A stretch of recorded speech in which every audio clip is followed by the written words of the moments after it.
आखिर कैसे किया लड़के ने अपने माँ की हत्या और अपने माँ की हत्या करने के पीछे लड़के का क्या कारण। तो आज की इस वीडियो में बने रहिए क्योंकि आज हम इसी केस का खुलासा करने वाला हूँ। तो वीडियो अच्छी लगी तो एक लाइक करके, चैनल पर नए हो तो चैनल को सब्सक्राइब करके बेल नोटिफिकेशन को ऑन जरूर कर लेना। इसी तरीके से कंटेंट में लाता रहता हूँ। ये बात है लखनऊ के 80 किलोमीटर दूर गोरखपुर इलाके की, जहाँ पर एक परिवार रहता था। उस परिवार में माँ, पिता और एक बेटा रहता थे। पिता नौकरी के सिलसिले में बाहर गया हुआ था। लड़के की माँ ने लड़के को एक दिन आवाज लगाया कि वो लड़का स्कूल चला जाए। फिर लड़के ने गुस्से में आकर अपनी माँ को धक्का देकर स्कूल चला गया। लड़के ने पीछे मुड़कर ये भी नहीं देखा उसकी माँ को चोट लगी है या नहीं, ठीक है या नहीं। फिर छुट्टी के बाद लड़का जब घर आता है तो वह देखता है कि उसकी माँ जमीन पर पड़ी हुई है। लड़का माँ के पास जाता है और देखता है कि माँ की सांसें नहीं चल रही थी। लड़का घबरा गया और अपनी माँ का और अपना खुद का फोन बंद करके वहीं पर रख देता है। जब लड़के के पिता ने घर पर फोन लगाया तो फोन बंद बता रहा था। फिर पिता को लगा कि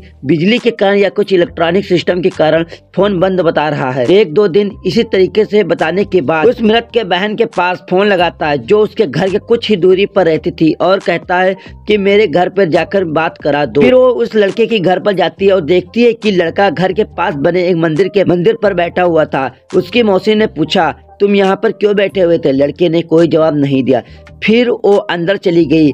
कमरे से बदबू आ रही थी। फिर वो देखती है कि उसकी बहन बेचित होकर जमीन पर पड़ी हुई है और उससे बदबू आ रही है। फिर बात बाहर आ जाती है और पुलिस आती है। तहकीकात करने और लड़के पर मशक्कत करने के बाद पता चलता है कि लड़के ने अपनी माँ को धक्का दिया और धक्का देने के कारण उसकी माँ जमीन पर गिर गई, जिसके कारण सिर पर चोट लगने के कारण उसकी माँ की मौत हो गई। लड़के पर नाबालिग हत्या का केस हो गया और फिर लड़के अभी भी इस केस की तहकीकात चल रही है। और जब ये बात लड़के के पिता तक पहुंचती है तो वह घर को आता है। घर को आने के बाद पिता को ये विश्वास ही नहीं हो रहा था कि एक बेटे ने अपनी माँ का हत्या कर दिया, क्योंकि जो माँ होती है वो बेटे की माँ होती है, इसलिए उसके बात का विश्वास भी नहीं हो रहा था कि उसके बेटे ने उसके माँ की खुद स्वयं हत्या कर दी।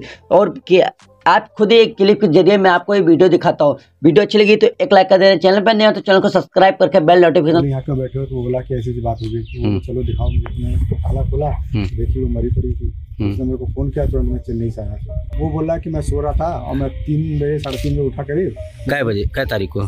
3 तारीख को। 3 तारीख को 3:30 बजे दोपहर में? हाँ, दोपहर में। हाँ। उठा और बोल रहा था कि मैं मम्मी को बोला, मम्मी कहाँ हो? तो मम्मी को आवाज़ नहीं आई।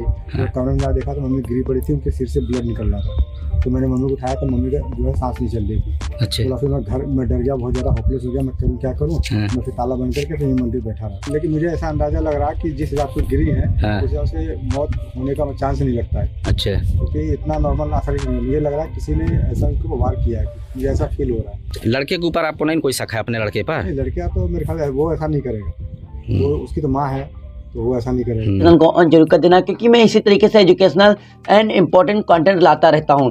तो चलिए दोस्तों, और इसकी आगे की तहकीकात फाइनल रिजल्ट क्या निकलता उस पर मैं सेकंड वीडियो में बताऊंगा। इसे चैनल को सब्सक्राइब करके बेल नोटिफिकेशन को ऑन जरूर कर देना ताकि नोटिफिकेशन आपके पास सबसे पहले पहुंचे। चलिए दोस्तों, मिलते हैं नेक्स्ट वीडियो में।